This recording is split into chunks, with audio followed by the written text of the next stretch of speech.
তো আশা করি সবাই ভালো আছো। আমরা আজ একটি নতুন সিরিজ স্টার্ট করব, এটি শুধুমাত্র দশম শ্রেণীর জন্য। তো দশম শ্রেণীর এই সিরিজটিতে আমরা একটা টপিক ফিজিক্সের কভার করব। তো আমরা আজকে যে টপিকটি শুরু করব সেটি হলো তাপের ঘটনাসমূহ। তো আমরা অলরেডি 12-এর ফিজিক্সের একটি প্লেলিস্ট বানিয়ে ফেলেছি, যেখানে আমরা স্থিরতড়িৎ বা ইলেকট্রোস্ট্যাট সম্পর্কে আলোচনা করছি। যদি তোমাদের কোনো দাদা দিদি থেকে থাকে তাহলে তাদের সাথে অবশ্যই প্লেলিস্টটি শেয়ার করে নিই। তো আমরা আজ শুরু করব তাপের ঘটনাসমূহ। চলো শুরু করা যাক। তো তাপের ঘটনাসমূহ আমরা যেটা আলোচনা করব, তো তাপ সবার প্রথম বললে কি মনে পড়ে? তাপ সবার প্রথম বললেই মনে পড়ে গরম, উষ্ণতা। তো কিছু গরমকালে খুব গরম লাগছে, কেন না বাইরে প্রচুর রোদের তাপ। তো এই তাপ কথাটা এই জায়গা থেকেই এসছে যে জেনারেলি আমরা সাধারণত বুঝি কি তাপ মানে একটা ফিলিংস, কিছু একটা অস্থির লাগছে, বাইরে প্রচণ্ড রোদের তাপ, এই সব সেন্সে আমরা কি করি না এই টার্মটা আমরা ইউজ করে থাকি। তো তাপ হচ্ছে এক প্রকারের কি না, আমরা ক্লাস 9-এ পড়ে নিয়েছি যে তাপ হচ্ছে এক প্রকার রাশি। তো রাশি কাকে বলে? পরিমাপযোগ্য যে কোনো প্রাকৃতিক বিষয়কে আমরা রাশি বলি। তাহলে আমরা বলতে পারি তাপকে আমরা পরিমাপ করতে পারি। আবার কি না, তাপ হলো এক প্রকারের শক্তি। তো শক্তি যেহেতু এই কিছু না কিছু কার্য তো করবেই, তো কারণ কি আমরা জানি কার্য করার সামর্থ্যকে কি বলে না, শক্তি বলে। তো আমরা দৈনন্দিন জীবনে তাপের কাজ করার কি কি আমরা ঘটনা দেখে থাকি, বলো, উদাহরণ দাও। তো আমরা যদি দৈনন্দিন জীবনে যদি আমরা তাপের যদি কিছু কাজ করার বা কার্য করার যদি ঘটনা দেখে থাকি, তার মধ্যে কি কি হতে পারে না, কোনো কারণে তোমার কাঁচের শিশির যে ছিপি, হোমিওপ্যাথিক ওষুধের যে ছিপি, সেটি যদি কোনো কারণে খুব আটকে যায়, তো আমরা যদি তাকে যদি একটু গরম করি তাহলে কি হয় না, দেখবো যে ছিপিটি আমরা ইজিলি ওটাকে খুলে নিতে পারছি। আবার কি না, যদি কোনোদিন কোনো কামারশালে বা কোথাও যদি যাও, দেখবে যে গরুর গাড়ির চাকাতে যদি বেড় পড়ানো হয়, সেই বেড় পড়ানোর সময় দেখা হয় যে যতটা পরিমাণ ওর বেড় লাগবে তার থেকে অনেকটা ছোট পরিমাণে কাটা। তো তারপরে দেখলে কামার কি করলো, ওটাকে গরম করলো, গরম করার পর সুন্দর ওর উপরে লাগিয়ে দেবে। তো যখন গরম করলো দেখলে কি না, তুমি ওটা সাইজে অনেকটা বড় হয়ে গেছে, এর উপর ইজিলি ওই যে কামার আছে ও কি করে লাগিয়ে দিতে পারলো। তো আরও আগেকার দিনে যদি ঘটনা আমরা লক্ষ্য করি, আগেকার যদিও এই কামারশালের এই ঘটনাটা এখন গরুর গাড়িতে সাধারণত দেখতে পাওয়া যায় না, তো এগুলো হচ্ছে আগেকার দিনের ঘটনায় জেনারেলি ধরনা। তো আমরা যদি আরও ঘটনা লক্ষ্য করি, তো দেখবে যে আগেকার দিনে, এখন যদিও রেল লাইনের মাঝে অত ফাঁক রাখা হয় না, তো আগেকার দিনে যদি আমরা রেল লাইন বরাবর যদি আমরা হেঁটে যাই, তাহলে দেখবো রেল লাইনের যে পাত আছে, পাতের মাঝে কিছু পরিমাণ গ্যাপ দেওয়া, ফাঁকা ফাঁকা ফাঁকা ফাঁকা থাকে। তার কারণ কি না, রেল লাইনের উপর দিয়ে যখন তোমার ট্রেন গাড়ি ছুটবে তখন কি হবে না, প্রচুর তাপ উৎপন্ন হবে। তো তাপ উৎপন্ন হলে কি হবে না, ওই যে গ্যাপটা আছে, যে ফাঁকা জায়গাটা আছে, সেটা কি হয়ে যাবে, তাপে প্রসারিত হয়ে ওই যে গ্যাপটা আছে পূর্ণ হয়ে গেল, তাহলে কি হয়ে যাবে, রেল ইজিলি ওর উপর দিয়ে চলে যাবে। কিন্তু যদি ফাঁকা না রাখা হতো তাহলে কি হতো না, তখন কি হতো না, তাপে কি হতো না, প্রসারণ হতো, প্রসারণের ফলে কি হতো না, রেল লাইন বেঁকে যেত। তো বেঁকে গেলে দুর্ঘটনা হওয়ার সম্ভাবনা থাকতো। তো এখন কেন রাখা হয় না, না এখন ওই যে তাপটা উৎপন্ন হয় সেটাকে কি করা হয় না, ট্রান্সফার করে দেওয়া হয়, তাপটা ইজিলি ট্রান্সফার হয়ে পৃথিবীতে চলে যায়। তো এইসব ব্যাপারগুলো আমরা দৈনন্দিন জীবনে দেখতে পাই। তো আমরা আজকে এই বিষয় সম্পর্কেই আমরা আলোচনা করব। তো তাপের ঘটনা সময়ের মধ্যে আমরা মেইনলি আজকে কঠিনের প্রসারণ সম্পর্কে আমরা আলোচনা করব। অর্থাৎ কঠিন পদার্থকে যদি আমরা তাপ দিই তার ফলে কি ঘটবে, তো সেগুলো আমরা আলোচনা করব, তার সাথে কিছু ক্যালকুলেশন করব। তো সবার প্রথমে আমরা বললাম কঠিন পদার্থকে তাপ দেব। তো বলো তো পদার্থ কয় প্রকার না, পদার্থ 3 প্রকার। জেনারেলি আমরা বলে থাকি কি কি, কঠিন পদার্থ, তরল পদার্থ, গ্যাসীয় পদার্থ। তো কঠিন পদার্থ কি কাকে বলবে তোমরা না, কঠিন পদার্থ বলতে প্রথমেই মনে পড়ে কঠিন পদার্থ মানে তার একটা কি আছে না, আকার আছে, আকৃতি আছে, আয়তন আছে, ক্ষেত্রফল আছে, এগুলো হচ্ছে কঠিন পদার্থের বৈশিষ্ট্য। তরল পদার্থ কি না, তরল পদার্থের আয়তন তো আছে কিন্তু আকার আকৃতি নির্দিষ্ট নেই, যে পাত্রে রাখবো তারই আকার ধারণ করবে, আমরা ছোটবেলায় পড়েছি। গ্যাসীয় পদার্থ কাকে বলবো না, গ্যাসীয় পদার্থ বলতে বোঝাচ্ছে চোখে দেখা যায় না, জেনারেলি যদি তার কোনো রং না থাকে, এবং তাকে আমরা কি, তার কোনো নির্দিষ্ট আকার তো নেই, আকারও নেই, আকৃতিও নেই, কিছু নেই। তার কি আয়তন আছে? হ্যাঁ, আয়তন আছে। কিরকম না, তুমি একটা গ্যাসকে কি করলে না, একটা সিলিন্ডারের ভিতর ভরে দিলে, তাহলে গ্যাসের আয়তন কত হলো না, ওই সিলিন্ডারের আয়তনের সঙ্গে সমান। ওই গ্যাসটাকে কি করলে, তুমি কি করলে একটা রুমের মধ্যে ভরে দিলে, তাহলে গ্যাসের আয়তন কত হলো না ওই রুমের আয়তনের সঙ্গে সমান হয়ে গেল। তো এগুলো আমাদের বেসিক ডিফারেন্স ছিল কঠিন তরল গ্যাসীয়র মধ্যে। তো আমরা যদি একটু দেখি পদার্থকে আমরা জেনারেলি তিনটে ভাগে ভাগ করতে পারি, কঠিন,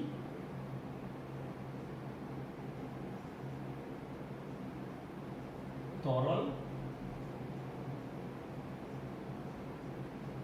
গ্যাস। তো এই তিনটি ভাগে আমরা ভাগ করব। তো এগুলো যদি আমরা একটু ইংলিশ টার্ম যদি নিচে লিখে রাখি একটু একটু করে, তো এটাই সলিড হবে, এটাকে আমরা বলি কি লিকুইড, আর এটাকে আমরা বলি কি গ্যাস। তো কঠিনের ক্ষেত্রে আমরা বলেছিলাম কি না, কঠিনের ক্ষেত্রে আমরা জানি কি আছে, নির্দিষ্ট আকার আছে, আকৃতি আছে, আকার ও আকৃতি আছে।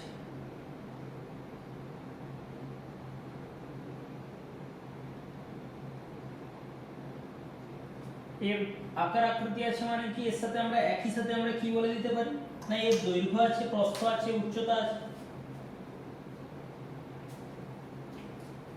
তো একই সাথে আমরা বলে দিতে পারি এর তাহলে দৈর্ঘ্য আছে, প্রস্থ আছে এবং উচ্চতা আছে। তো আমি যদি ওদিকে যদি তরলকে যদি দেখি, তরলের কি এই আকার আকৃতির কোনো ব্যাপার আছে না, তরলের কোনো আকার আকৃতি কিছু নেই। তো তরলের আকারও নেই, আকৃতিও নেই।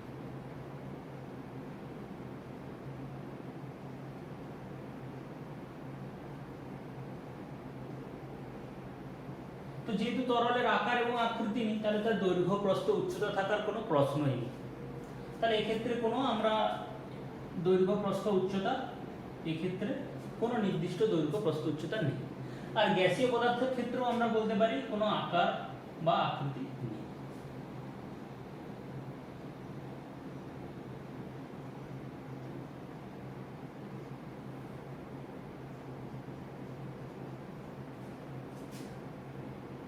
তো কঠিনের আমরা যদি সেকেন্ড পয়েন্ট যদি দেখি, কঠিনের আর কি আছে বলতো না, কঠিনের আমরা বলতে পারি কি না এর আয়তন আছে।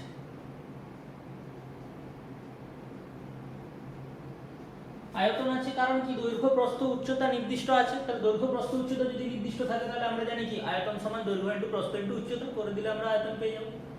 আচ্ছা, তরলের যদি আমরা দেখি, তরলের নির্দিষ্ট আকার আকৃতি নেই কিন্তু এর নির্দিষ্ট আয়তন আছে। কারণ তোমার কাছে একটি 2 লিটার জল আছে, তো 2 লিটার জল তোমার কাছে ছিল, তুমি বললে আমি 2 লিটার জলকে আমরা কি করলাম, একটা বালতিতে ঢেলে দিলাম। বালতিতে ঢেলে দিলে কি ওই জলটা 2 লিটার থেকে 5 লিটার হয়ে যাবে? হবে না। অর্থাৎ তার আয়তনটা একই থাকবে। সে ঠিক একটা 2 লিটারের বোতলে যতটা পরিমাণ জায়গা দখল করেছিল, তাকে আমরা যদি বালতিতে ঢেলে দিই, বালতিতেও ঠিক একই পরিমাণ জায়গা দখল করে থাকবে। তাহলে এর ক্ষেত্রেও আমরা বলতে পারি কি না আয়তন আছে কিন্তু নির্দিষ্ট আকার আকৃতি নেই।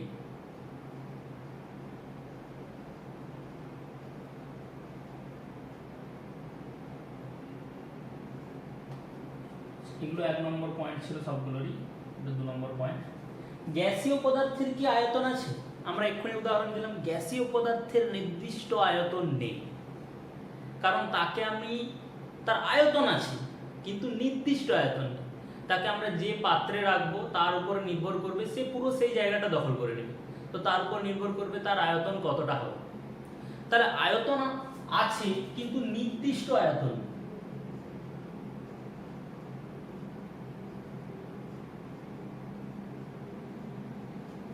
নির্দিষ্ট কোনো আয়তন নেই। তো আমরা রাফলি এইভাবে আমরা ভাগ করতে পারি। তো কঠিন পদার্থকে যদি আমরা দেখি, আমরা একটা যদি ছবি যদি আমরা ড্র করি, এটি ধরো একটি কঠিন পদার্থ। তো এই যে কঠিন পদার্থটি আমরা ড্র করলাম, দেখো এই কঠিন পদার্থের দৈর্ঘ্য, প্রস্থ, উচ্চতা তিনটি আছে। কারণ বোর্ডে যদিও কি বোঝাচ্ছে, দৈর্ঘ্য আর প্রস্থ বোঝা যাচ্ছে, উচ্চতা বোঝা যাচ্ছে না। বা তুমি যদি বলে দৈর্ঘ্য আর উচ্চতা বোঝা যাচ্ছে, তাহলে প্রস্থ বোঝা যাচ্ছে না। তো যাই হোক, দুটো ডাইমেনশন অর্থাৎ দ্বিমাত্রিক আমাদের মনে হচ্ছে, কারণ বোর্ডে তো 3 ডাইমেনশনাল লাগা যায় না। তো এবার আমরা কি করলাম না, এখানে চলে গেলাম তরলের ক্ষেত্রে। আমরা এটাকে কোথায় রেখেছি, কোথাও একটা আমরা ভূপৃষ্ঠের উপর কোথাও একটা রেখেছি, আমরা তলের উপর রেখেছি।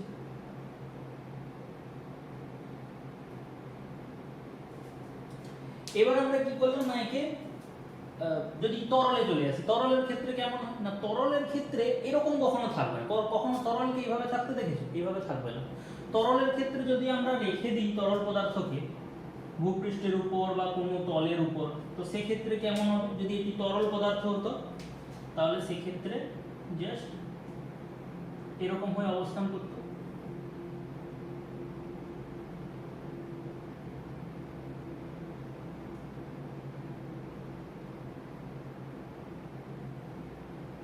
এইভাবে অবস্থান করতো।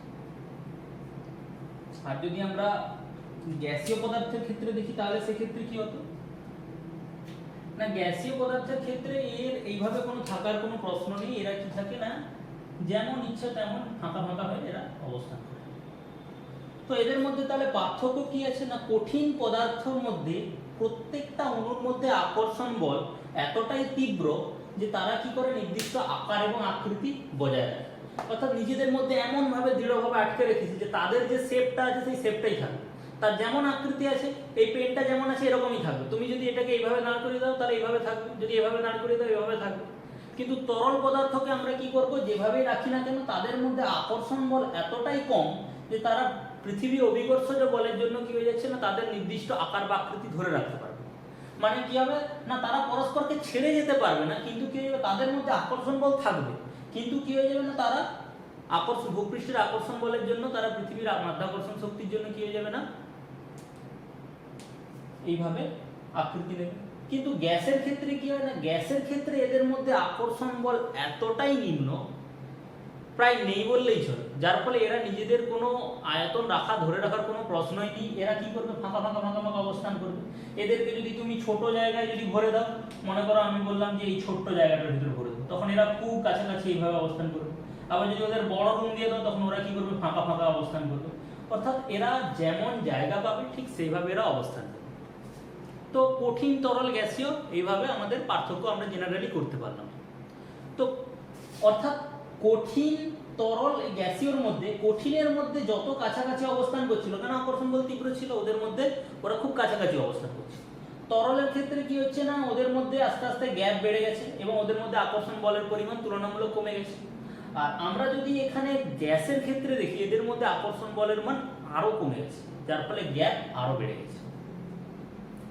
তো গ্যাপ বাড়ার কারণ কি না, আমরা জানি কি যে বাইরে থেকে যদি আমরা তাপ প্রয়োগ করি তাহলে কি হয় না, কঠিন বস্তুকে যদি আমরা তাপ দিই কঠিন তরলে পরিণত হয়, তরলকে যদি আমরা তাপ দিই তরল কিসে পরিণত হয় না, গ্যাসে পরিণত হয়। তাহলে কঠিনকে তুমি তাপ দিলে দুম করে তরলে পরিণত হয়ে যাবে, আর তরলকে যদি আমরা তাপ দিই দুম করে কি গ্যাসে পরিণত হয়ে যাবে। এরকম হঠাৎ করে কখনো কঠিন থেকে তরল, তরল থেকে গ্যাসে হঠাৎ করে ট্রান্সফার হয়। কিভাবে ট্রান্সফার হয়, আমরা যদি কি করলাম না, কঠিনকে যদি আমরা তাপ দিই তাহলে কি হবে না, সবার প্রথমে ওরা ওদের মধ্যে ডিস্টেন্স আস্তে আস্তে বাড়ায়।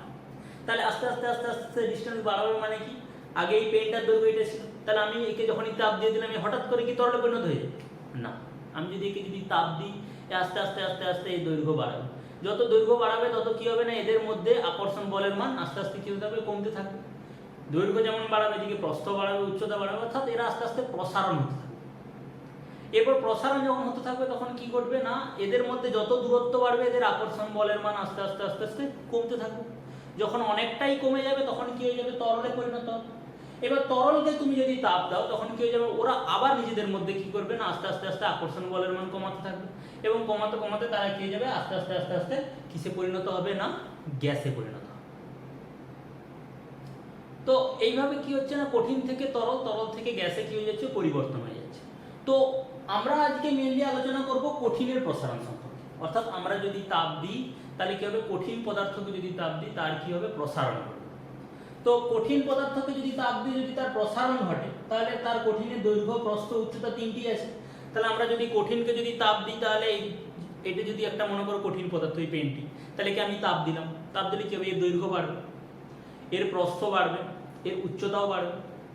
এবারে আমরা কি করলাম, সবার প্রথমে একটা ওয়ান ডাইমেনশনাল বস্তু। ওয়ান ডাইমেনশনাল মানে কি, ওয়ান ডাইমেনশনাল কথার অর্থ যার একমাত্রিক, অর্থাৎ এই পেনটিকে আমরা ওয়ান ডাইমেনশনাল ধরতে পারি অনেকটা, যদিও ওয়ান ডাইমেনশনাল নয়। অর্থাৎ আমরা ধরে নেব তার শুধু দৈর্ঘ্য আছে, প্রস্থ আর উচ্চতা নেই।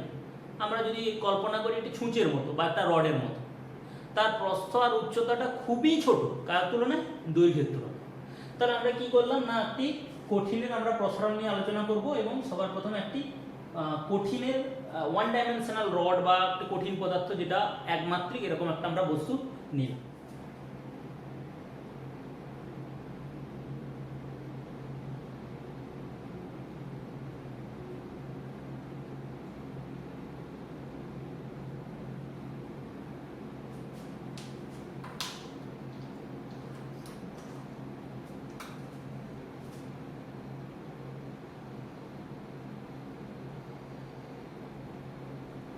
এরকম আমরা একটা বস্তু আমরা নিয়ে নিয়েছি। তো এটি কি ওয়ান ডাইমেনশনাল বা একমাত্রিক, একটি রডের মতো কল্পনা করতে পারো, একটি ছুঁচের মতো কল্পনা করতে পারো। তো একে আমরা কি করলাম, বাইর থেকে আমরা তাপ দিলাম। কি দিচ্ছি, তাপ। তো তাপ দিলে কি ঘটবে, তো আমরা কি ঘটবে সেটা আমরা একটু বোঝার জন্য আমরা ধরে নিলাম, জাস্ট কল্পনা করো, ইমাজিন করো যে এই যে বস্তুটি আছে সেই বস্তুটি কি কতগুলো ছোট ছোট, একটি দুটি তিনটি, জাস্ট আমি উদাহরণের জন্য 1 2 3 4 5 6 7 8 9 10 10টি কণা দিয়ে গঠিত। জাস্ট কল্পনা করো, বোঝানোর জন্য আমি বলছি, 10টি কণা দিয়ে এইভাবে গঠিত হয় না। তো আমরা কি করলাম না, আরেকটি আমরা ধরলাম, সেটি সাপোজ ধরো এটি তাহলে দৈর্ঘ্য কত না, এটি এত বড়। এবার আমরা কি করলাম, আরেকটি আমরা বস্তু নিলাম, একটি দুটি তিনটি চারটি, মনে করো 4টি কণা দিয়ে তৈরি একটি আমরা বস্তু নিয়েছি। তো এখানে যে রডটি আছে এইটি, এবং এখানে যে রডটি রয়েছে সেটি এইটুকু একটি রড, দুটো রড রয়েছে। তো আমরা প্রথম যে রডটি আছে এর দৈর্ঘ্য ধরে নিলাম L1 এবং এর দৈর্ঘ্য ধরে নিলাম L1 ড্যাশ, জাস্ট বোঝানোর জন্য আমরা নাম দিয়েছি। এবার কি করলাম, একে আমরা তাপ দিলাম, দুটো রডকেই আমরা তাপ দেওয়া শুরু করেছি। তো তাপ দেওয়া শুরু করেছি বলতে ধরো দুটো রডই একই উষ্ণতায় রয়েছে না, T1 উষ্ণতায় রয়েছে, T1। তো T1 কত না, T1 তুমি যা ইচ্ছা ধরতে পারো, 20 ধরতে পারো, 30 ধরতে পারো।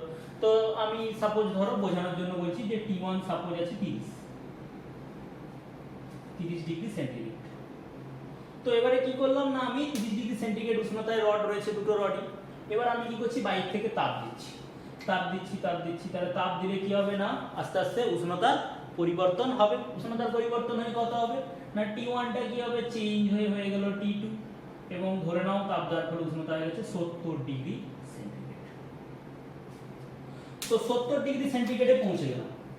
তাহলে 70 ডিগ্রি সেন্টিগ্রেডে দুটোকেই একই পরিমাণ তাপ দিয়েছি, দুটোই 30 ডিগ্রিতে ছিল, তাপ দেওয়ার জন্য কি হয়েছে না, দুটোই 70 ডিগ্রিতে চলে গেছে সাপোজ। তো দুটোতেই যদি আমি 70 ডিগ্রিতে যদি চলে যায় তাহলে কি ঘটবে না, এরা কি করবে না, প্রসারণ ঘটাতে চাইবে। তাহলে T1 থেকে উষ্ণতায় কোথায় চলে গেছে না, T2 তে। তাহলে উষ্ণতার পরিবর্তন কত হলো, উষ্ণতার পরিবর্তন that is delta T equals to কত আসবে, T2 minus T1, T2 minus T1।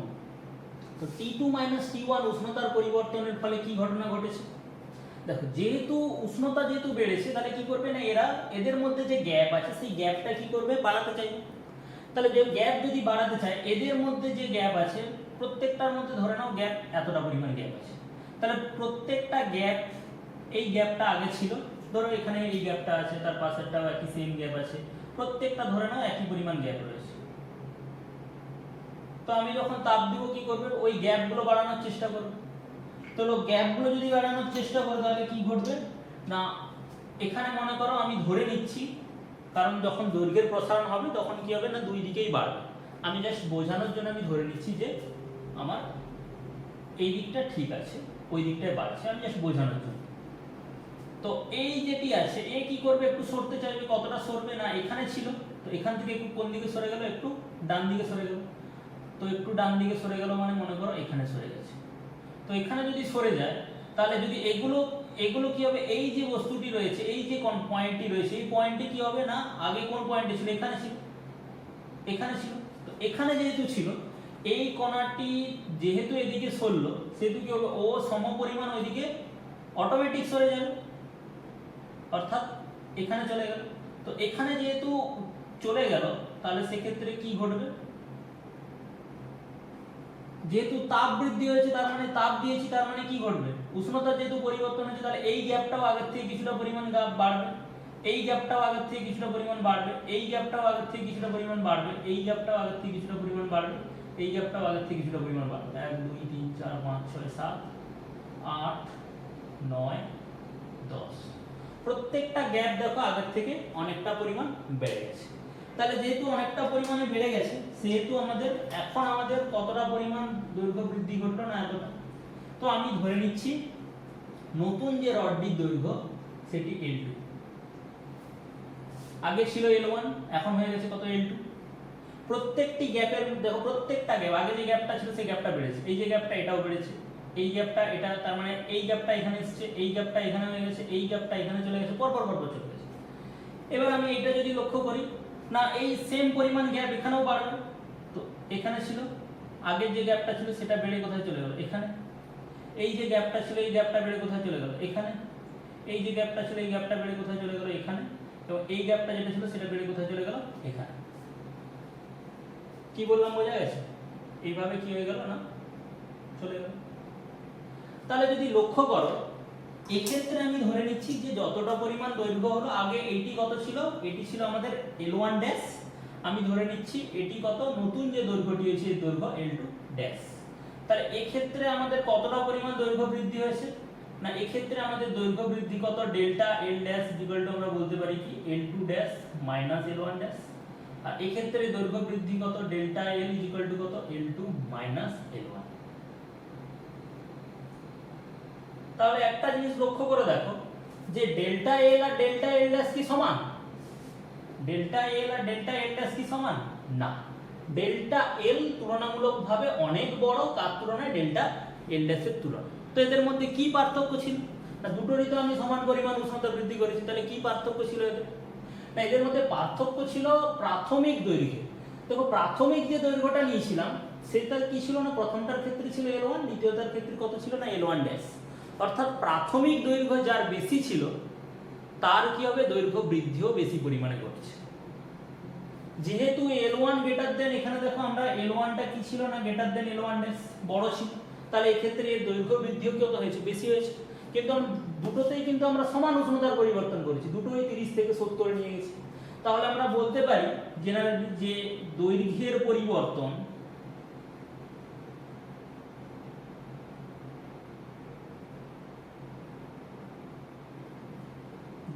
পরিবর্তন আমরা একে বলছি কি ডেল্টা এল,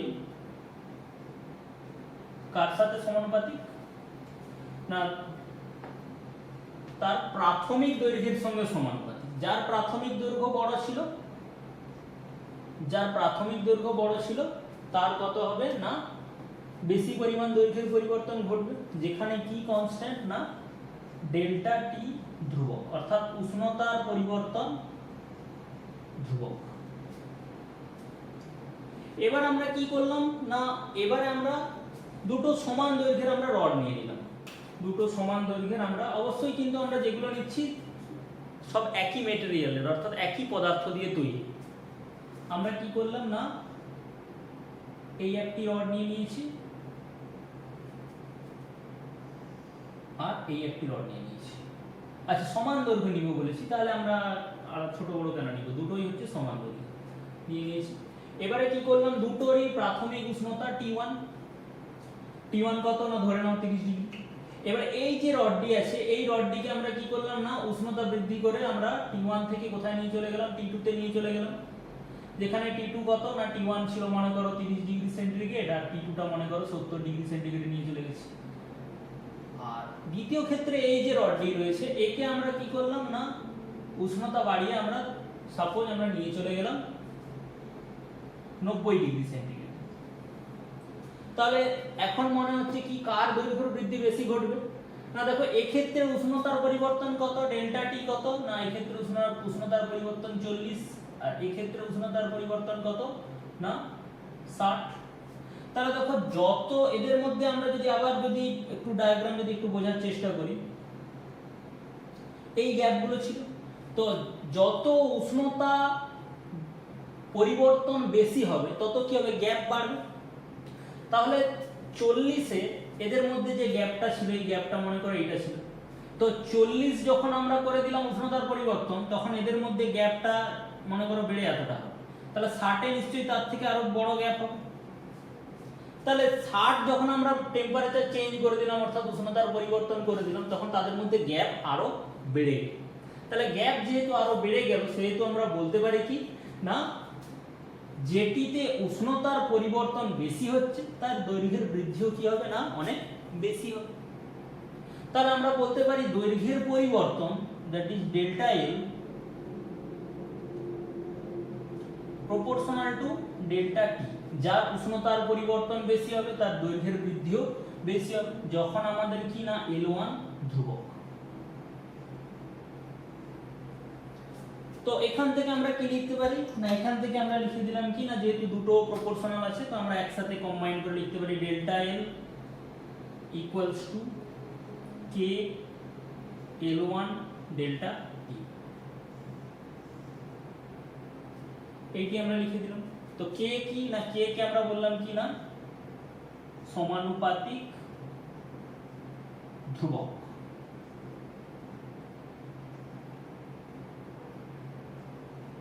কে কে আমরা বললাম কি না, সমানুপাতিক ধ্রুবক। এবারে দেখো প্রশ্ন, না আমরা কি করলাম না, দুটোরই আমরা একটা রড নিলাম, অর্থাৎ একটা আয়রন নিয়েছি লোহা দিয়ে তৈরি, আরেকটা আমরা নিয়েছি আয়রন অর্থাৎ লোহা দিয়ে তৈরি, আরেকটা আমরা নিয়েছি কি কাঠ। দুটোই একই দৈর্ঘ্যের, দুটোই একই দৈর্ঘ্যের এবং দুটোরই উষ্ণতার পরিবর্তন দুটোই 30 ডিগ্রিতে আছে, এটাও 30 ডিগ্রিতে আছে এবং এটিও 30 ডিগ্রিতে আছে। আমি এর কি করলাম, উষ্ণতা পরিবর্তন করে দুটোকেই আমি কোথায় নিয়ে চলে গেলাম, 70 ডিগ্রিতে নিয়ে চলে গেলাম। দুটোকেই যদি আমি 30 থেকে 70-এ নিয়ে চলে যাই, তাহলে লোহা আর কাঠ দুটোই কি সমান বাড়বে? লোহা আর কাঠ কি দুটোই সমান বাড়বে? না, লোহা বেশি পরিমাণে বাড়বে, কাঠ কম পরিমাণে বাড়বে। কিন্তু আমি যদি এখানে সমীকরণ দেখি, delta L equal to k L1 delta T, দুটোরই L1 সমান, প্রাথমিক দৈর্ঘ্য দুটোরই সমান, ডেল্টা টি দুটোরই উষ্ণতার পরিবর্তন কত 70 - 30, তার মানে দুটোরই 40, তার মানে দুটোরই কি হয়ে যাচ্ছে, উষ্ণতার পরিবর্তন কি, দুটোরই প্রাথমিক দৈর্ঘ্য একই, তাহলে দুটোরই ডেল্টা এল একই হওয়ার কথা ছিল, কিন্তু আলাদা। তার কারণ কি, তার মানে নিশ্চয়ই আমরা যে সমানুপাতিক ধ্রুবক কে টা আমরা ধরেছি, সেই কে টিকে আমরা নিশ্চয়ই কাঠের ক্ষেত্রে আলাদা হবে, লোহার ক্ষেত্রে আলাদা হবে। তো এই সমানুপাতিক ধ্রুবককে কি নাম দেওয়া হলো না, আলফা। কে কে আমরা আলফা ধরে নিলাম এবং এই সমানুপাতিক ধ্রুবক আলফার নাম হচ্ছে দৈর্ঘ্য প্রসারণ গুণাঙ্ক।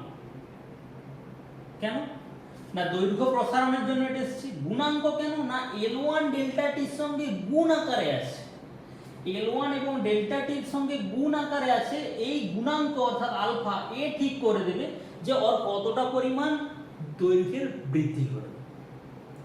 L1 আর ডেল্টা টি দুটো যদি সমান হয় বিভিন্ন পদার্থের ক্ষেত্রে, তার যে সমান পরিমাণ দৈর্ঘ্য প্রসারণ হবে তার কোনো মানে নেই, অর্থাৎ বিভিন্ন পদার্থের ক্ষেত্রে আলাদা আলাদা হবে। আমরা যদি লোহা নিই তার ক্ষেত্রে আলাদা, তামা যদি নিই তার ক্ষেত্রে আলাদা হবে, আমরা যদি সিলভার নিই সেক্ষেত্রে আলাদা হবে, আমরা যদি সোনা নিই তাহলে সেক্ষেত্রে আলাদা আলাদা হবে, প্রত্যেকটা কঠিন পদার্থের ক্ষেত্রে। তাহলে এই যে আমরা আলফা বললাম, এই আলফার ভ্যালু কি হবে, সমান, সরি আলাদা আলাদা। তাহলে আমরা যদি ডেল্টা এল সমান যদি আমরা লিখি, that is delta L equals to, তাহলে আমরা লিখতে পারি কি না, আলফা L1 ইনটু ডেল্টা টি।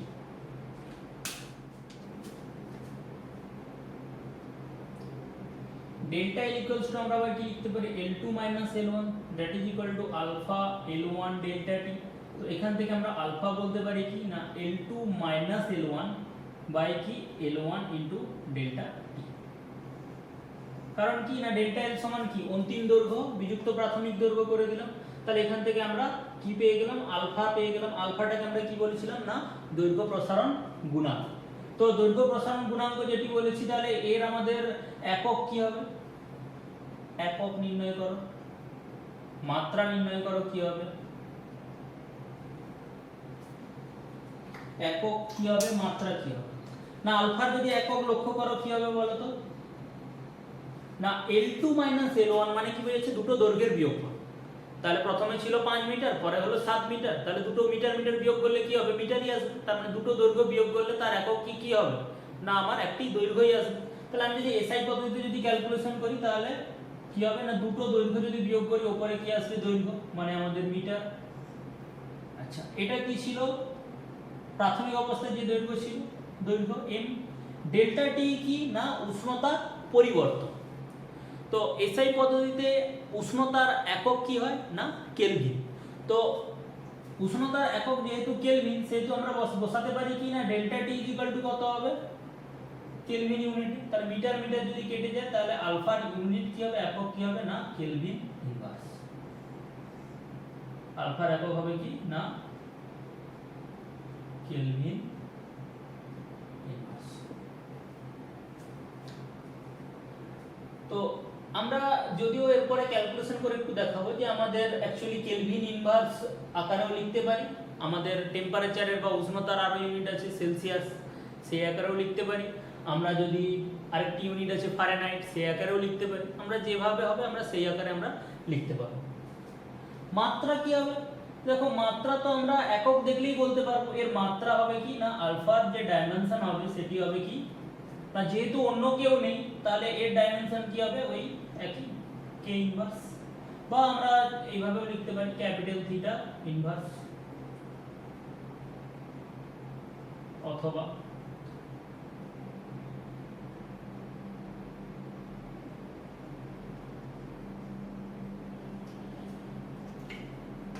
তো এখান থেকে আমরা আলফার ডেফিনেশন কি দিতে পারি বলো তো। এবার বললো যে আলফাটাকে আমরা কি বলেছিলাম, দৈর্ঘ্য প্রসারণ গুণাঙ্ক। প্রশ্ন পড়লো দৈর্ঘ্য প্রসারণ গুণাঙ্ক কাকে বলে, দৈর্ঘ্য প্রসারণ গুণাঙ্ক কাকে বলে, কাকে বলে আমরা বলবো কিভাবে। তো আমরা কি করে দিলাম, না L1 সমান 1 ধরে নিলাম, ডেল্টা টি সমান 1 ধরে নিলাম। তো L1 1 ধরে নিলাম, ডেল্টা টি 1 ধরে নিলাম, তাহলে হচ্ছেটা কি, না আলফা ইকুয়াল টু আসছে কত, L2 L1 এলো। তাহলে আমরা কিভাবে ডেফিনেশন বানাতে পারি, L1 1 মানে কি, প্রাথমিক দৈর্ঘ্য 1, তাহলে একক প্রাথমিক দৈর্ঘ্য, একক প্রাথমিক দৈর্ঘ্য বিশিষ্ট কোনো একটি বস্তু হলো। ডেল্টা টি 1 তার মানে একক উষ্ণতা বৃদ্ধি করলে, একক উষ্ণতা বৃদ্ধি করে দিলাম। আচ্ছা বৃদ্ধি করলেও হবে, কমালেও হবে, অর্থাৎ একক উষ্ণতার যদি আমরা পরিবর্তন করি alpha equal to L2 L1 মানে তার দৈর্ঘ্যের যে পরিবর্তন হবে তাকে বলছি, তার আমরা কি বলছি, না দৈর্ঘ্য প্রসারণ গুণাঙ্ক। তাহলে একক দৈর্ঘ্যের কোনো একটি বস্তু তার একক উষ্ণতার পরিবর্তন করলে তার দৈর্ঘ্যের যে পরিবর্তন ঘটবে তাকে আমরা বলছি কি, তার দৈর্ঘ্য প্রসারণ গুণাঙ্ক। তো দৈর্ঘ্য প্রসারণ গুণাঙ্ক কি সার্বজনীন সমস্ত পদার্থের ক্ষেত্রে একই, না প্রত্যেকটা পদার্থের ক্ষেত্রে আলাদা আলাদা। আমরা এক্ষুনি দেখালাম কাঠ আর লোহার দুটো দণ্ড নিয়ে আমরা উদাহরণ হিসাবে দেখালাম। তো এইভাবে আমরা দৈর্ঘ্য প্রসারণ গুণাঙ্ক আমরা বের করতে পারলাম, তার ভ্যালু কত হলো, না alpha equal to L2 L1 by L1 delta T, একক বের করলাম আমরা, মাত্রা বের করলাম, দৈর্ঘ্য প্রসারণ গুণাঙ্কের আমরা সংজ্ঞা দেখলাম। তো আলফা তাহলে এসআই পদ্ধতিতে ইউনিট কি হবে, না কেলভিন ইনভার্স আমরা লিখতে পারি। তো অন্যান্য ইউনিট কি হতে পারে, না অন্যান্য একক যদি আমি অন্যান্য আরো একক দেখি, অন্যান্য একক কি হতে পারে, দেখো সবই উষ্ণতা ইনভার্স আসবে, কারণ নিচে আমাদের কি আছে ডেল্টা টি, L2 L1 আর L1 এর একক তো একই, তাহলে উষ্ণতা ইনভার্স, তার অন্যান্য একক মানে ডিগ্রি সেন্টিগ্রেড ইনভার্স হতে পারে, অথবা কি হতে পারে ফারেনহাইট ইনভার্স হতে পারে, ডিগ্রি ফারেনহাইট ইনভার্স। এগুলো হচ্ছে অন্যান্য আমাদের একক, ডিগ্রি সেন্টিগ্রেড ইনভার্স এবং ফারেনহাইট ইনভার্স। তো এবারে আমরা কি করব, না এখানে যদি দৈর্ঘ্য প্রসারণ গুণাঙ্ক দিয়ে যদি কোনো কোশ্চেন পড়ে তো সেগুলোর আমরা উত্তর দিতে পারবো। যেমন এক্সাম্পল হিসেবে হয়তো পড়তে পারি এরকম, লোহার দৈর্ঘ্য প্রসারণ গুণাঙ্ক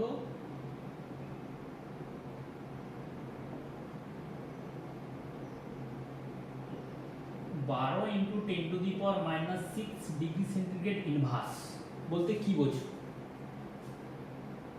কারণ কি তার ইউনিট কত, ডিগ্রি সেন্টিগ্রেড ইনভার্স হতে পারে। তো এটি বলতে আমরা কি বুঝবো, অর্থাৎ বলে দেওয়া আছে কি সোজা কথায় alpha equals to 12 into 10 to the power minus 6 degree centigrade inverse বলতে আমরা কি বুঝি। তাহলে আলফার যে ডেফিনেশনটা বানিয়েছিলাম সেটাই আমরা বলে দেবো। কি বলবো না একক দৈর্ঘ্যের যদি আমাদের কোনো একটি কি বলেছে লোহা, তাহলে লোহার যদি আমরা একটি দণ্ড নিই এবং তার উষ্ণতা যদি আমরা একক বৃদ্ধি করি, এবারে প্রশ্ন হচ্ছে একক তো আগে আমরা একক বলে দিচ্ছিলাম, কিন্তু এখানে বলে দিয়েছে পার ডিগ্রি সেন্টিগ্রেড উষ্ণতা, তাহলে আমরা কি করব না 1 ডিগ্রি সেন্টিগ্রেড যদি আমরা বৃদ্ধি করি তাহলে কি ঘটবে না তার দৈর্ঘ্যের বৃদ্ধি হবে কত 12 into 10 to the power minus 6 একক দৈর্ঘ্যের বৃদ্ধি করবে।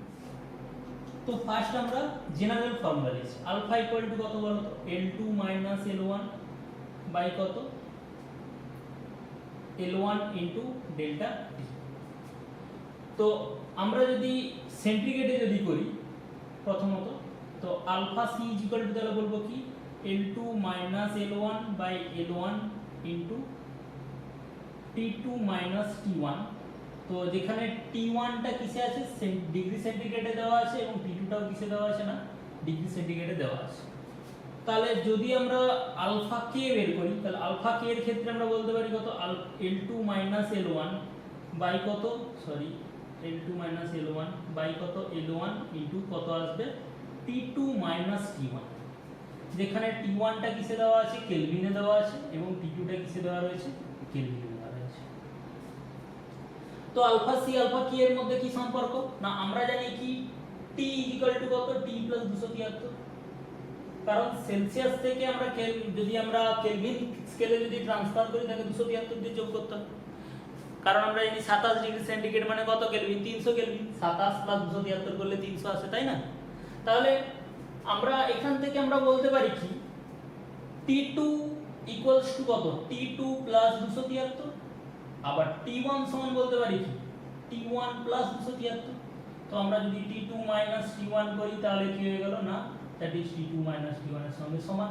তাহলে এই দুটো থেকে আমরা বলতে পারি কি আমাদের কাছে ক্লিয়ার হয়ে গেল কি না আলফা সি ইকুয়ালস টু কত হয় আলফা কি আলফা সি আর আলফা কে এর ভ্যালু কত হয় না সমান হয়।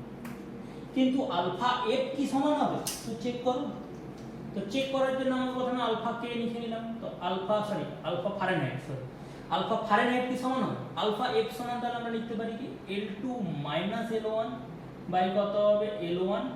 আমরা এই ক্ষেত্রে যে সিম্বলগুলো নেব ধরে নাও x2 মাইনাস x1, যেখানে x2 আর x1 কি না ফারেনহাইট স্কেলে টেম্পারেচার, x2 টা ডিগ্রি ফারেনহাইটে আছে এবং x1 টা কিসে আছে না ডিগ্রি ফারেনহাইটে আছে।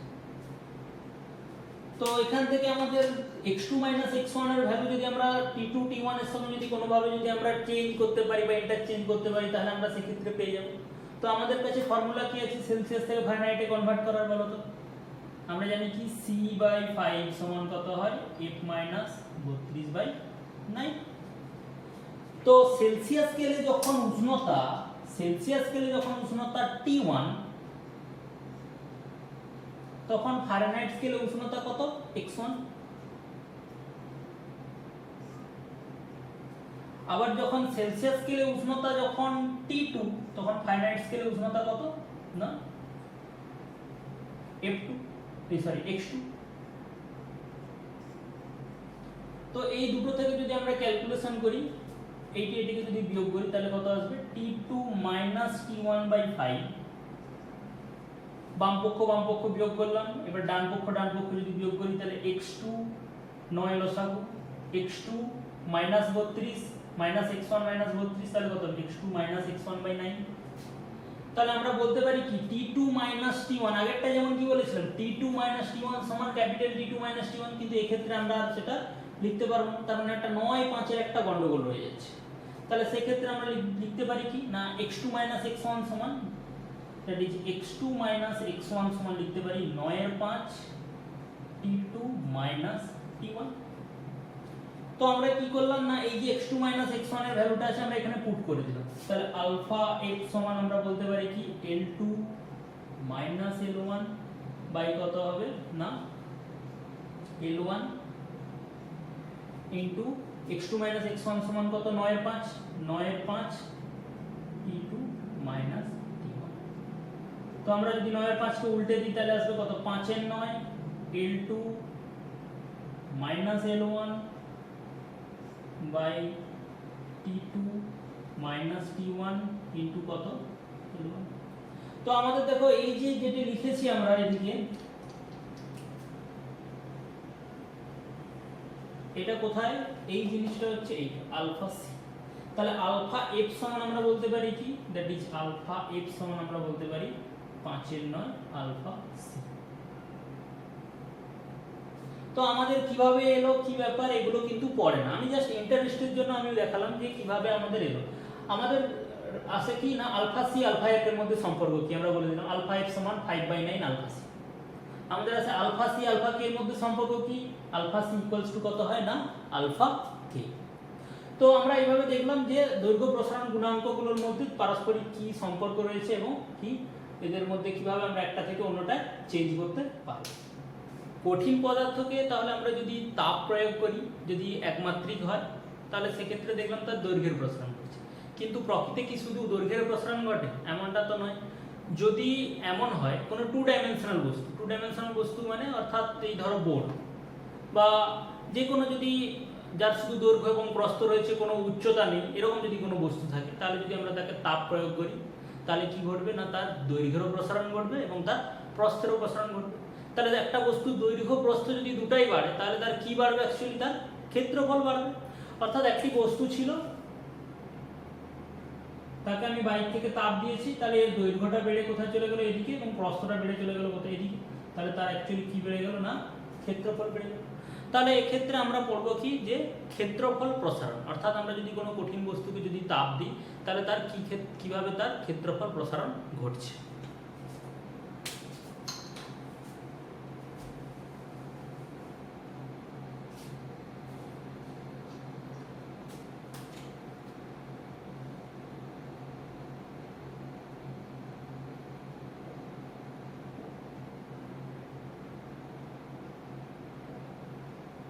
তো আমরা ধরো একটি বস্তু নিয়েছি আমরা, যার দৈর্ঘ্য L1 প্রস্থ B1। তো তাহলে তার ক্ষেত্রফল কত হবে, S1 কত হবে L1 B1। তাহলে একে যদি আমরা তাপ প্রয়োগ করি তাহলে কি ঘটবে, তো তাপ প্রয়োগ করলে কি ঘটবে না, এই দিক বরাবর তার প্রসারণ ঘটবে এবং এই দিক বরাবর কি ঘটবে, তার প্রসারণ ঘটবে। তাহলে যেহেতু এই দিক বরাবর প্রসারণ ঘটছে এবং এই দিক বরাবর প্রসারণ ঘটছে, তাহলে একই রকম আমরা জানি কি দৈর্ঘ্য আর প্রস্থ এই দুটোকে শুধু নামে আলাদা, কিন্তু দুটোরই কি ইউনিট একই, দুটোই মিটার, দুটোই সেন্টিমিটার। শুধু যে দিকটা একটু কম লম্বা হয় সেটাকে আমরা বলি প্রস্থ, বাকি এদের মধ্যে কোনো পার্থক্য নেই। অর্থাৎ যদি আমরা উষ্ণতা যদি আমাদের বৃদ্ধি করি তাহলে সেক্ষেত্রে যেমন দৈর্ঘ্যের ক্ষেত্রে যেমন ঘটনা, দৈর্ঘ্য প্রসারণের ক্ষেত্রে যেমন ঘটনা ঘটেছিল, তাহলে এদিক বরাবর যেমন দৈর্ঘ্য বৃদ্ধি ঘটেছিল ঠিক এদিক বরাবর ঠিক একই রকম ভাবে দৈর্ঘ্য বৃদ্ধি ঘটবে।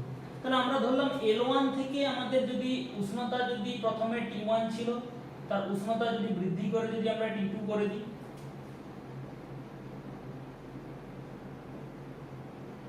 উষ্ণতা বৃদ্ধি করে যদি আমরা T2 করে দিই, তাহলে সেই ক্ষেত্রে আমরা একদম সেম আমরা বলতে পারি কি, তাহলে দৈর্ঘ্য বৃদ্ধি হয়ে কখন কত এলো না, দ্যাট ইজ L2। তাহলে L2 ইকুয়ালস টু তাহলে কত আসবে, তাহলে L2 ইকুয়ালস টু আসবে কি না L1 into 1 plus alpha into delta T, এটা আসবে। তো এটা কি করে এলো না, এটা অ্যাকচুয়ালি আমরা সহজীকৃত উপায়ে রেখেছি। আমরা আলফা ইকুয়ালস টু কি পেয়েছিলাম বলতো, L2 minus L1 by alpha into L1 into L1 into delta টি। তো এখান থেকে আমরা যদি ক্যালকুলেশন করি, দ্যাট ইজ যদি এখানে ক্যালকুলেশন করি L2 minus L1 alpha delta টি, তো একে যদি আমরা L2 তে যদি নিয়ে চলে যাই তাহলে আসবে কত L1 plus alpha into delta টি। তো L2 থেকে যদি আমরা কমন নিয়ে নিই, দ্যাট ইজ L1 থেকে যদি কমন নিয়ে নিই, L2 ইকুয়ালস টু আসবে 1 প্লাস আলফা ইনটু ডেল্টা টি।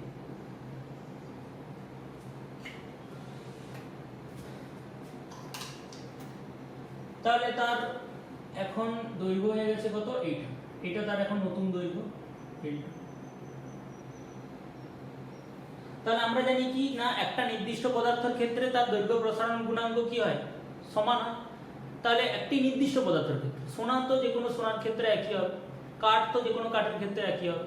তো আমরা দৈর্ঘ্য যেমন বৃদ্ধি পেয়েছে সেরকম প্রস্থও বৃদ্ধি পাবে, এবং প্রস্থকেও আমরা কি করতে পারি একই রকম আমরা দৈর্ঘ্যের ফর্মুলাতে যদি আমরা ভাবি, তাহলে সেক্ষেত্রে নতুন যে প্রস্থটি আসবে সেই প্রস্থটি কত আসবে না b2 ইকুয়ালস টু আসবে b1 into 1 plus alpha into delta T. কারণ কি তার নতুন প্রস্থ হয়ে গেল কি এটি কত b2। তো এখান থেকে আমরা নতুন ক্ষেত্রফল কি বলতে পারি h2 ইকুয়াল টু কত দৈর্ঘ্য ইনটু প্রস্থ। তো দৈর্ঘ্য ইনটু প্রস্থ যদি করি আমরা এবারে ক্যালকুলেশন যদি করি L1 into 1 plus alpha into delta t into b1 into 1 plus alpha into delta t, দুটোকে আমরা কি করব মাল্টিপ্লাই করব। তো দুটোকে যদি আমরা মাল্টিপ্লাই করি তাহলে সেই ক্ষেত্রে আমরা L1 b1 আমরা কমন নিয়ে নিলাম, that is 1 plus alpha into delta t তার স্কয়ার করে দেব। তাহলে তার যদি স্কয়ার করে দিই তাহলে সেই ক্ষেত্রে আসবে কত L1 b1 into a plus b এর হোল স্কয়ার লাগাও, তাহলে 1 প্লাস 2ab অর্থাৎ 2 আলফা ইনটু ডেল্টা টি প্লাস আলফা ডেল্টা টি এর হোল স্কয়ার। তো এই ভ্যালুটি এর। তো এবারে আমরা যদি লক্ষ্য করি আলফার ভ্যালু আমরা एग्जांपल হিসেবে একটু আগে নিয়েছিলাম লোহার ক্ষেত্রে কত হয় 12 into 10 to the power -6। 12 into 10 to the power -6 মানে কি খুবই স্মল ভ্যালু, খুবই ছোট। তাকে যদি আমরা স্কয়ার করে দিই তাহলে কত হয়ে যাবে -6 মানে কত 10 টু দি পাওয়ার -12 হয়ে যাবে, তাহলে কত হবে আরো ছোট হয়ে যাবে। আমরা জানি কি একের থেকে যদি কোনো বড় সংখ্যা হয় তার যদি স্কয়ার করি বেড়ে যায়, একের থেকে যদি কোনো ছোট সংখ্যা হয় তার যদি স্কয়ার করি তাহলে কি আরো ছোট হবে। তো এটার ভ্যালু কত একের থেকে অনেক অনেক ছোট, তার স্কয়ার করছি আমরা তাহলে কি হবে আরো ছোট হয়ে যাবে। তাহলে আরো যেহেতু ছোট হয়ে যাবে তাহলে সেহেতু আমরা এইটিকে আমরা ক্যালকুলেশনের মধ্যে আমরা ধরছি। তো একে আমরা ধরাও যা আর না ধরাও কি সমান, একে আমরা বলতে পারি টেন্স টু 0 বা একে আমরা নগণ্য হিসাবে আমরা বাদ দিয়ে দিতে পারি। কেন না অ্যাকচুয়ালি 1 প্লাস 2 আলফা ডেল্টা টির তুলনায় এটির ভ্যালু অনেক ছোট, একে যোগ করলেও যা ভ্যালু আসবে বা যোগ না করলেও প্রায় সেম ভ্যালু আসবে। তো একে আমরা বাদ দিয়ে দিতে পারি, তাহলে যেহেতু বাদ দিয়ে দিতে পারি তাহলে সেই ক্ষেত্রে আমরা লিখতে পারি L1 b1 plus 1 plus 2 alpha into delta টি। তো 1 plus 2 alpha into delta t L1 b1 সমান কত s1, তাহলে s2 ইকুয়ালস টু আমরা বলতে পারি কি s1 into 1 plus 2 alpha into delta. তো এখান থেকে আমরা এইভাবে লিখতে পারি কি না এই যে 2 আলফা আছে 2 আলফাকে আমরা কি করে নিলাম না আমরা ধরে নিলাম দ্যাট ইজ বিটা। তো বিটাকে যদি আমরা 2 আলফা ধরে নিই তাহলে সেই ক্ষেত্রে s2 ইকুয়ালস টু বলবো কি s1 into 1 plus beta into delta, এইভাবে আমরা লিখতে পারি। তো এখান থেকে আমরা বিটা সমান বলতে পারি কি না s2 মাইনাস s1 বাই কত না s1 ইনটু ডেল্টা টি। একদম দেখো সেম, একদম সেম যেমন ভাবে আমার আলফা ছিল, আলফার জায়গায় কি ছিল L2 মাইনাস L1 উপর, এখানে আছে কি শুধু s2 মাইনাস s1, বাকি সমস্ত কিছু সেম আছে।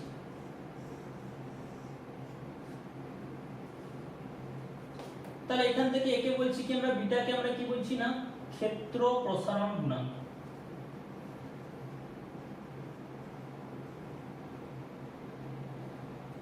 বিটা সমান তাহলে বললাম কি একে ক্ষেত্র প্রসারণ গুণাঙ্ক। তাহলে বিটার ডেফিনেশন কি হতে পারে একই রকম ডেফিনেশন দেব, কিভাবে দেব না s1 যদি 1 হয় ডেল্টা টি যদি 1 হয় তাহলে বিটা ইকুয়াল টু কত s2 মাইনাস s1। তাহলে s1 কে আমরা কি করে দিলাম 1 করে দিলাম, ডেল্টা টি কে কি করে দিলাম 1 করে দিলাম, তাহলে বিটা ইকুয়ালস টু কত আসবে s2 মাইনাস s1। অর্থাৎ একক ক্ষেত্রফলের কোনো একটি কঠিন পদার্থের যদি আমরা একক উষ্ণতা বৃদ্ধি করি তাহলে তার যতটা পরিমাণ ক্ষেত্রফল প্রসারণ ঘটবে তাকে বলবো কি আমরা তার ক্ষেত্রফল প্রসারণ গুণাঙ্ক। কি বললাম বোঝা গেছে? তো আমরা এইভাবে আমরা ক্ষেত্রফল প্রসারণ গুণাঙ্ক বা ক্ষেত্র প্রসারণ গুণাঙ্ক আমরা বের করতে পারি।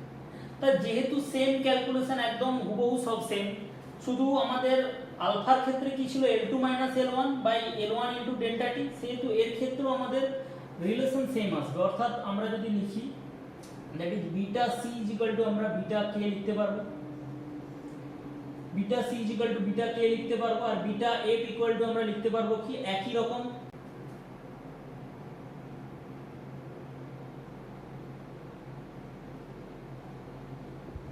Beta f is equal to আমরা লিখতে পারবো কি 5 এর নয় বিটা সি।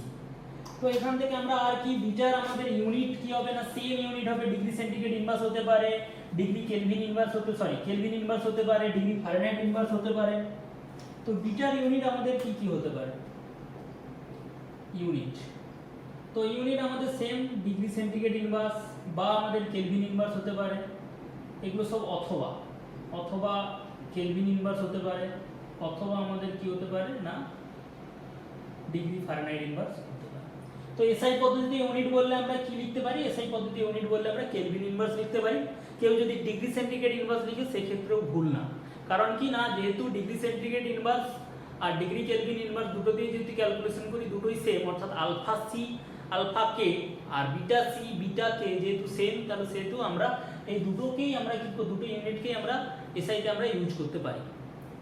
তো এবারে আমরা যদি চলে যাই নেক্সট আমাদের আছে কি না কোনো একটি কঠিন পদার্থ যদি থাকে তার দৈর্ঘ্য হলো ক্ষেত্রফল প্রসারণ, অর্থাৎ দৈর্ঘ্য বৃদ্ধি আর যদি প্রস্থ বৃদ্ধি ঘটে তাহলে সেক্ষেত্রে তার ক্ষেত্রফল বৃদ্ধি ঘটবে। তো একই সাথে যদি তার দৈর্ঘ্য প্রস্থ উচ্চতা তিনটিরই যদি বৃদ্ধি হয়, অর্থাৎ তিনটির কখন বৃদ্ধি ঘটবে, যে কোনো বস্তু তুমি নিয়ে নাও, যে কোনো বস্তু তার কি আছে দৈর্ঘ্য প্রস্থ উচ্চতা তিনটিই রয়েছে, তাহলে আমরা যদি তাপ দিই তাহলে কি ঘটবে না যখনই উষ্ণতার পরিবর্তন ঘটবে তার কি ঘটবে দৈর্ঘ্য বৃদ্ধি ঘটবে, প্রস্থ বৃদ্ধি ঘটবে এবং উচ্চতাও বৃদ্ধি ঘটবে। তো দৈর্ঘ্য প্রস্থ উচ্চতা তিনটির যদি বৃদ্ধি ঘটে তাহলে তার কি হবে না আয়তনের পরিবর্তন হবে। তো কিভাবে আয়তন পরিবর্তন হচ্ছে আমরা যদি লক্ষ্য করি তাহলে আমরা দেখবো যে কিভাবে ক্ষেত্রফলের পর আমাদের কিভাবে আয়তন প্রসারণ করছে।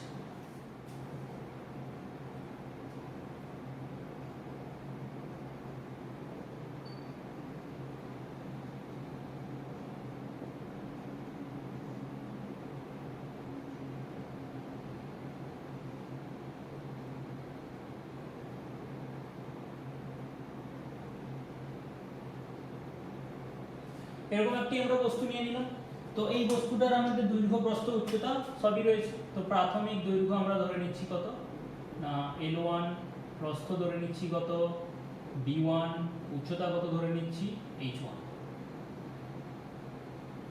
তো লেংথ ব্রেডথ হাইট তিনটেই আমরা নিয়ে নিলাম, তাহলে এর আয়তন কত হবে দৈর্ঘ্য ইনটু প্রস্থ ইনটু উচ্চতা, তাহলে V1 সমান হবে কত L1 B1 H1। তাহলে একে যখন আমরা তাপ প্রয়োগ করব তখন কি ঘটবে, তার উষ্ণতার পরিবর্তনের সাথে সাথে তার দৈর্ঘ্যেরও পরিবর্তন ঘটবে, প্রস্থেরও পরিবর্তন ঘটবে, তার উচ্চতারও পরিবর্তন। তাহলে ইন জেনারেল আমরা বলতে পারি কি কার পরিবর্তন ঘটবে না, তার সোজা কথায় তার আয়তনের পরিবর্তন ঘটবে, তার আয়তন প্রসারণ হবে।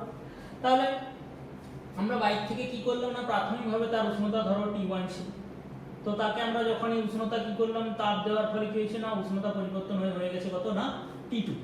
তাহলে T2 যখনই হয়ে গেছে সঙ্গে সঙ্গে তার দৈর্ঘ্য প্রস্থ উচ্চতা তিনটিরই পরিবর্তন হয়েছে। তো আমরা ধরে নিলাম L1 টা চেঞ্জ হয়ে গিয়েছে কত L2, B1 পরিবর্তন হয়ে গেছে B2 এবং H1 চেঞ্জ হয়ে গেছে কত H2। তো সেক্ষেত্রে আমরা L2 সমান কত হবে, আমরা অলরেডি জানি L2 কত হবে L1 * 1 + আলফা * ডেল্টা T। একই রকম প্রস্থ কত B2 আসবে B1 * 1 + আলফা * ডেল্টা T। একই রকম H2 আসবে H1 * 1 + আলফা * ডেল্টা T। তাহলে সোজা কথায় নতুন আয়তন কত হবে, তো নতুন আয়তন হবে কি না দ্যাট ইজ V2 আসবে L2 B2 H2। তো আমরা যখন মাল্টিপ্লিকেশন করব L1 B1 H1 গুণ করে দিলাম 1 + আলফা * ডেল্টা T তার হোল কিউব। তো a + b এর হোল কিউবের সূত্র মনে করো a + b এর হোল কিউব কত হবে। আচ্ছা L1 B1 H1 কত হবে না V1 আমরা বসিয়ে দিলাম, a + b এর হোল কিউব সমান a cube plus 3a² b 3a² b মানে 1² into b plus 3ab² plus কত হবে না b কিউব মানে alpha delta T whole cube. তো এখান থেকে আমরা কি করতে পারি দেখো এই টার্মটা যদি লক্ষ্য করো এই টার্মটাতে দেখবে কি না আলফা ডেল্টা T স্কয়ার আছে। তো আলফা ডেল্টা T স্কয়ার যেটি রয়েছে এটি যেহেতু স্কয়ার আকারে রয়েছে এবং এটি যেহেতু কিউব আকারে রয়েছে, তো ডেল্টা T মানে কি আমরা উষ্ণতার পরিবর্তন করছি, তার সাথে আলফা মাল্টিপ্লিকেশন আছে, আর আলফা কত না আমরা আয়রনের ক্ষেত্রে দেখছিলাম 10⁻⁻6 অর্ডারে থাকে, তো একে স্কয়ার করলে তো অলরেডি আগেরটাতে আমি বাদই দিয়ে দিয়েছিলাম, 10⁻12 অর্ডারে চলে এসেছিল। তো এটিকে যদি আমরা কিউব করে দিই তাহলে তো আরো ছোট হয়ে যাবে, মানে 10⁻6 এর কিউব করলে কত হবে 10⁻18, তাহলে 10⁻18 মানে আরো ছোট, তাহলে একে ধরার কোনো প্রশ্নই নেই। তাহলে এই টার্মটি দুটিকেই আমরা নগণ্য হিসাবে আমরা বাদ দিয়ে দিতে পারি, এটিও নগণ্য, এটিও নগণ্য, তো দুটোই বাদ হয়ে গেল। তো দুটোই যেহেতু বাদ হয়ে গেল তাহলে আমরা বলতে পারি কি v1 v2 v1 * 1 + 3 alpha * delta t। তো 3 আলফাকে আমি ধরে নিলাম কি না গামা, 1 + গামা * ডেল্টা। তো আমরা এখান থেকে বলতে পারি দ্যাট ইজ গামা = আসবে কত, সেম একই রকম v2 - v1 v1 * delta t। যেখানে গামাটিকে আমরা কি বলছি না আয়তন প্রসারণ গুণাঙ্ক, যেখানে গামা হচ্ছে কি একই রকম আয়তন প্রসারণ গুণাঙ্ক। তো আয়তন প্রসারণ গুণাঙ্কের ডেফিনেশন একই রকম, v1 alpha delta t v1 1 delta t 1 ধরলে গামা কত আসবে v2 - v1। অর্থাৎ একক আয়তনের কোনো পদার্থের যদি আমরা একক পরিমাণ উষ্ণতা বৃদ্ধি করি তাহলে তার যতটা পরিমাণ আয়তনের পরিবর্তন ঘটবে তাকেই আমরা বলবো কি না তার আয়তন প্রসারণ গুণাঙ্ক। তো আয়তন প্রসারণ গুণাঙ্ক একই রকম, যেহেতু L2 L1 এখানে L1 বা H2 S1 একদম সেম যেহেতু রিলেশন আছে আলফা বিটা গামার মধ্যে, সেহেতু আমাদের বলতে পারি কি এখান থেকে যে এর ক্ষেত্রে একই রকম হবে, গামা C = কত আসবে গামা K। আর এই ক্ষেত্রে একই রকম আমরা বলতে পারি কি না গামা C = আসবে 5/9 গামা A আসবে 5/9 গামা C।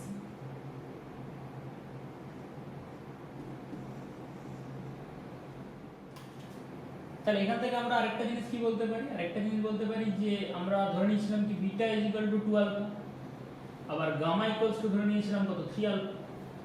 তাহলে এখান থেকে আমরা বলতে পারি কি আলফা = β/2, আবার এখান থেকে আলফা কি বলতে পারি গামা/3। তাহলে এখান থেকে আমরা ইন জেনারেল লিখতে পারি কত alpha β/2 that is equal to gamma. এবং আলফা বিটা গামা তিনটি, অর্থাৎ আলফাকে বলছি আমরা দৈর্ঘ্য প্রসারণ গুণাঙ্ক, বিটাকে বলছি আমরা ক্ষেত্রফল প্রসারণ গুণাঙ্ক এবং গামাকে বলছি আমরা আয়তন প্রসারণ গুণাঙ্ক। তিনটিরই কি একক একই হবে, তিনটিরই মাত্রা একই হবে। তিনটিরই মাত্রা কি হবে না তিনটিরই মাত্রা সেম হবে, অর্থাৎ কেলভিন ইনভার্স একই। আর তিনটিরই আমাদের একক কি হবে সেম, ডিগ্রি সেন্টিগ্রেড ইনভার্স বা কেলভিন ইনভার্স বা ডিগ্রি ফারেনহাইট ইনভার্স। আচ্ছা, এখান থেকে আমরা আর কি বলতে পারি, তাহলে আমরা আর বলতে পারি তাহলে কঠিনের প্রসারণের আমাদেরকে অ্যাপ্লিকেশন বলতে পারি। অ্যাপ্লিকেশন কি না আমাদের কি কাজে লাগে দৈনন্দিন জীবনে, তো এটাকে কাজে লাগিয়ে আমরা মানে তৈরি করেছি কি না বাইমেটালিক স্ট্রিপ বা হচ্ছে দ্বিধাতব পাত। দ্বিধাতব পাত কি না দুটো ধাতু দিয়ে তৈরি পাত, উপরে একটি আলাদা ধাতু রয়েছে এবং নিচে একটি আলাদা ধাতু দিয়ে তৈরি, এভাবে পাত তৈরি করা হয়েছে। তাহলে কি ঘটবে, কোনো কারণে যদি উষ্ণতার পরিবর্তন হয়, দুটো যেহেতু আলাদা পদার্থ দিয়ে তৈরি, তাহলে যার দৈর্ঘ্যের প্রসারণ বেশি ঘটবে সেই দিকে বেঁকে যাবে। অর্থাৎ যদি কি হয় না আমরা ধরে নিচ্ছি উপরের যে অংশটি রয়েছে আর নিচের যে অংশটি রয়েছে এটি আমরা ধরে নিচ্ছি এর ক্ষেত্রে α1 এবং এর ক্ষেত্রে α2।